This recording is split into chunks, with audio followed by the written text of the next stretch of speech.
जळगावच्या बोदवड तालुक्याला पावसाचा तडाखा। 3 तास झालेल्या पावसामुळे बोदवड इथल्या शाळेमध्ये पाणी साचलं। मानवी साखळी तयार करून विद्यार्थ्यांना बाहेर काढलं।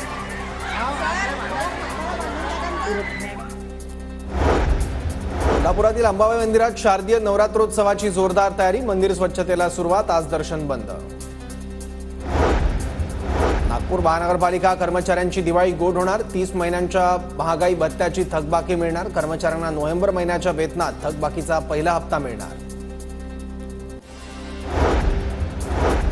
एसटीच्या चालक वाहकांना मिळणार 20% प्रोत्साहन भत्ता। उद्दिष्टापेक्षा वाढीव उत्पन्न आणणाऱ्या चालक आणि वाहकांना वाढीव उत्पन्नापैकी 20% रक्कम देण्यात येणार।